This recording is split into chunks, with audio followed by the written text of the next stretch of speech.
नमो नमः। बृहत्तरी समागम चैनल में आप लोगों का स्वागत है, अभिनंदन है। मैं जय हिंद सर। आज हम 2021 यूपी टेट का संस्कृत का पेपर लेके आज आया हूँ। इसको फिर से आज एनालिसिस करेंगे। देखा जाए प्रैक्टिस के श्रेणी में हम छोटे छोटे वीडियो बनाकर लेके आता रहता हूँ। आज हम 2021 का जो प्रैक्टिस सेट है, ये पूछा गया पेपर है, उसी को लेकर आएंगे।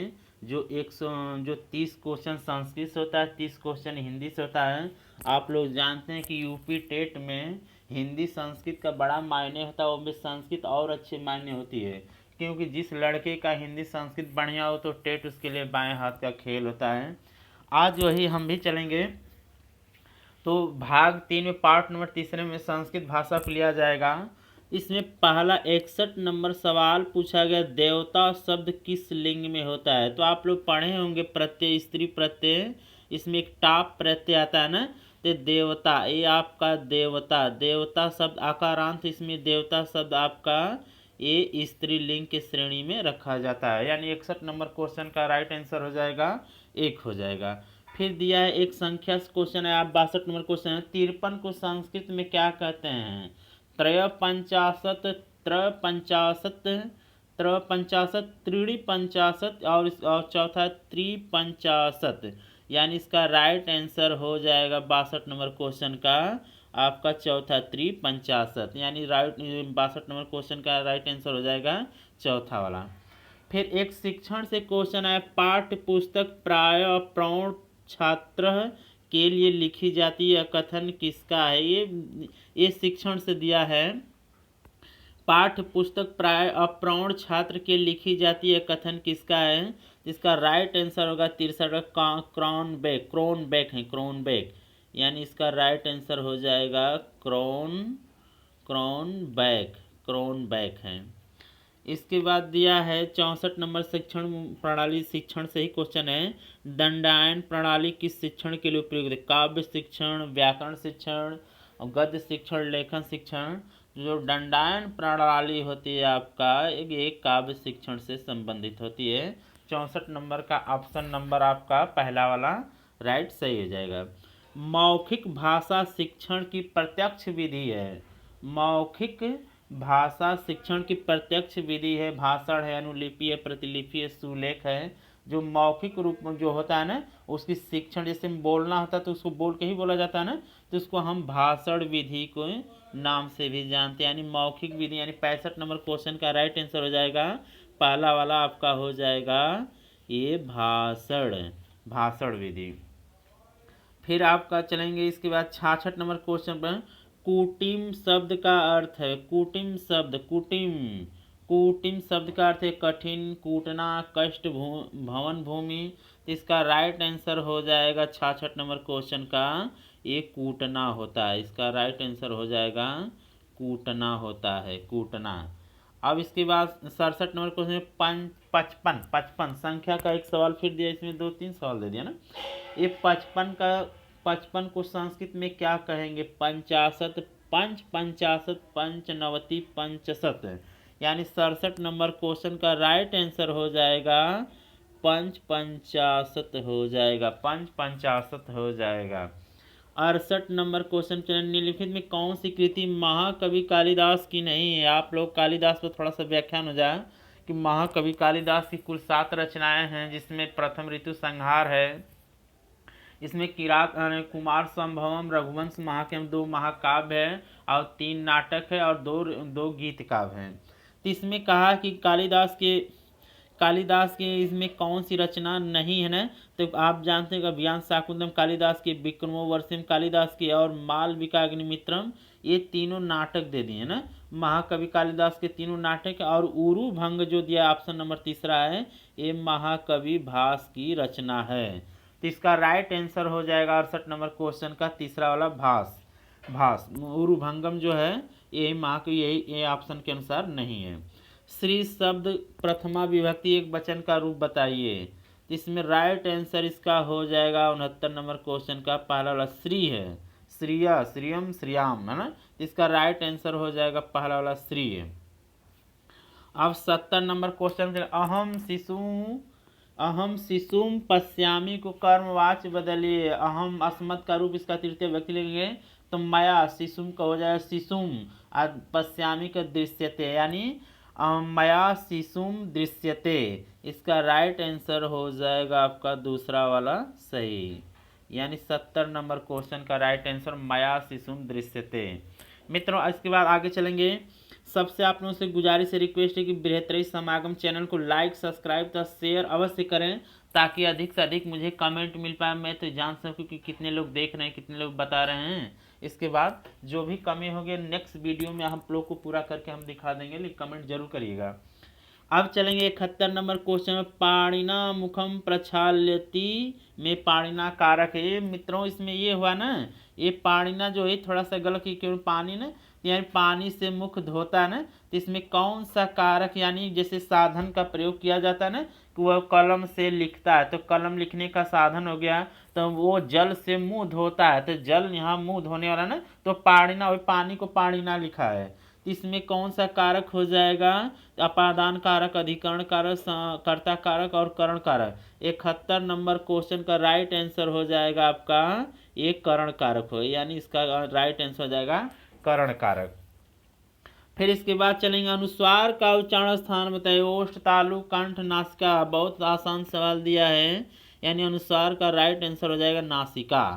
इसके बाद साडिंग प्लस जय अस्तो सचुना सचु सूत्र पढ़ेंगे व्यंजन संधि का, तो उसमें आप जानते हैं ना अस्तो वर्ग ये सचु हो जाएगा सचुना के रहते हुए, तो इसका राइट आंसर हो जाएगा साडिंग प्लस जय का ये पहला वाला साडिंजय, साडिंजय ये हो गया। इसके बाद दिया है उपकृष्णम में समास बताइए। आप जान गए इसमें पहला पद आपका उपसर्ग, द्वितीय पद कोई अव्यय, तीनों मिलकर एक नए नपुंसक लिंग का निर्माण कर देता है, उसी को हम अव्ययी भाव कहते हैं, यानी उपकृष्णम में आपका अव्ययी भाव समास है। अब इसके बाद दिया निम्नलिखित में कौन सा उपसर्ग है? दुस है, दूर है, दूर है, आपका दूरा है। इसका राइट आंसर हो जाए दूर उपसर्ग होता है, दूर, यानी इसका ऑप्शन नंबर दूसरा वाला सही है, दूर उपसर्ग, यानी 75 नंबर क्वेश्चन का दूसरा वाला ऑप्शन सही हो जाए। अव्यय शब्द नहीं, कदा, पूरा, समर, नृप, राजा शब्द होता है, राजा एक प्रकार का संज्ञा है, तो ये अव्यय नहीं, यानी 76 नंबर क्वेश्चन का राइट आंसर हो जाएगा चौथा वाला। इसके बाद चलेंगे हम शतक त्रय के रचनाकार। बड़ा अच्छा सवाल आया ना, ये शतक, शत माने 100, त्रय माने 3, यानी 100 रचना 100 श्लोक के रचना करने वाले रचनाकार कौन से हैं? पंडित राज जगन्नाथ, जयदेव हैं, भर्तृहरि, अमृत शतक हैं। इसका राइट आंसर हो जाएगा आपका भर्तृहरि। शतक त्रय में कौन सा होता है आपका? नीति शतकम होता है, और बैराग शतक होता है, और एक होता है आपका ये श्रृंगार शतक। ये तीनों महाकवि भर्तृहरि की, ये जिसको हम मुक्तक काव्य के नाम से भी जानते हैं। 13 को संस्कृत में कहेंगे, 3-4 सवाल संख्या से दिया ना। 13 को संस्कृत में त्रयोदश व त्रयोदश होगा, त्रयोदश होता है। इसका राइट आंसर हो जाएगा आपका राइट आंसर हो जाए त्रयोदश, त्रयोदश, यानी ऑप्शन नंबर तीसरा, यानी 78 नंबर क्वेश्चन का ऑप्शन नंबर तीसरा से हो गया। अब इसमें छोटा सा एक पैसेज दिया, निम्न गद्यांश के अनुसार प्रश्न संख्या 79 और 80 के उत्तर दें। बहुत एक सवाल पूछा गया है। महाराज दिलीपः गुरु वशिष्ठ वशिष्ठ आज्ञाय स्वाधेनो नंदिना सेवाम अकरोत, यानी महाराज दिलीप को गुरु वशिष्ठ की आज्ञा अनुसार नंदिनी की सेवा करना चाहिए। सह प्रतिदिनम गाम प्रातः कालो वनम अनयत तत्र गौ दिन यावत तृणम आचरते, यानी वह प्रतिदिन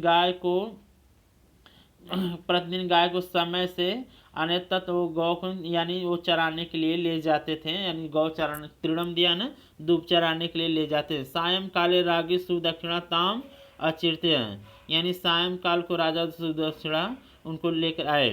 तो पूछा गया कि दिलीप कस्याम सेवाम अकरो, राजा दिलीप किसकी सेवा करते थे? वशिष्ठ, नंदनिया, सुदक्षिणा आश्रमस्य। तो इसका राइट आंसर हो जाएगा नंदनी की सेवा करते, जो नंदनी गौ थी उसकी सेवा करते थे। राजा गांव प्रतिदिनम कुत्र अनयत, यानी राजा प्रतिदिन गाय को कहाँ लेके जाते थे? तो वही गृहम है, वनम है, आश्रम में, धेनुम है। तो इसका राइट आंसर हो जाए बनम बनम, क्योंकि वन में ही ले जाके चराया करते थे।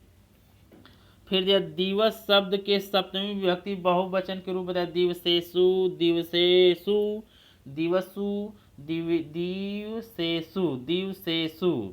दिए मूर्धा वाला सवाल ऑप्शन इसका सही हो जाएगा। 81 नंबर क्वेश्चन का चौथा वाला ऑप्शन राइट सही हो गया। इसके बाद ये आपका चला आपका 82 नंबर क्वेश्चन, नदी शब्द के प्रथमा विभक्ति एक वचन का रूप निम्न में से कौन सा है। यानी नदी शब्द की प्रथमा विभक्ति एक वचन का, नदी नदी नद्या नदी नद्या नद्या नद्याम नदे। इसका राइट आंसर हो जाएगा पहला ही वाला सही हो जाएगा। नदी शब्द का नदी ही होता है। अब पितृ शब्द का पर्यायवाची कौन नहीं है, नहीं पूछा है ना। यानी पितृ शब्द का पर्यायवाची निम्न में से कौन नहीं है। जन्मद हुआ, पितृव्य हुआ, जनक हुआ, तात हुआ। यानी पितृ यानी पिता का पर्यायवाची नहीं है। जन्मद हुआ, पितृव्य, जनक हुआ, तात हुआ ना, पितृव्य पितृव्य। इसका राइट आंसर आपका हो जाएगा दूसरा वाला सही। अब इसके बाद चलेंगे हम, कोयल को संस्कृत में क्या कहते हैं। वयस, गरुड़, चकोरह यानी पीका। यानी इसका राइट आंसर हो जाए 84 नंबर क्वेश्चन का पिक। पिक माने कोयल होता है। इसके बाद और लेंगे हम 85 नंबर को, अंगुली का वाचक संस्कृत क्या होगा। कर, शाखा, करह, करतलह, स्कंद। यानी कर, कर माने हाथ, शाखा माने वही अंगुली होता है, और कर माने हाथ, और करतल माने वही ताली बजाना, करतल ध्वनि थपौड़ी बजाना होता है, स्कंद। तो यानी 85 नंबर क्वेश्चन का राइट आंसर हो जाएगा कर शाखा, कर शाखा। इसके बाद 86 नंबर क्वेश्चन में, व्याकरण पद्धति को निम्न में से किस अन्य नाम से जाना जाता है। पाठशाला पद्धति, हरबटी पद्धति, सामान्यीकरण होता है, और दूसरा चौथा आपका विशेषीकरण। तो इसका राइट आंसर हो जाएगा सामान्यीकरण होता है, सामान्यीकरण होता है। अब 86 नंबर क्वेश्चन पे चलेंगे, निम्न में कौन सा वाणी का रूप नहीं है। उत्परा, पश्यंती, बौखरी, उत्तमा। 87 नंबर क्वेश्चन का राइट आंसर हो जाएगा आपका ये उत्तमा हो जाएगा, ये उत्तमा हो जाएगा। इसके बाद यह व्याकरण शिक्षण की मुख्य विधि क्या है। आगमन विधि, निगमन विधि, आगमन एवं निगमन विधि। इसका राइट आंसर हो जाएगा आगमन। व्याकरण में तो पहले अब नियम बताया जाता है, फिर नहीं, पहले व्याख्यान या आगमन और निगमन दोनों का प्रयोग किया जाता है। इसका राइट आंसर हो जाएगा तीसरा 88 नंबर क्वेश्चन का राइट आंसर हो जाएगा आगमन एवं निगमन विधि।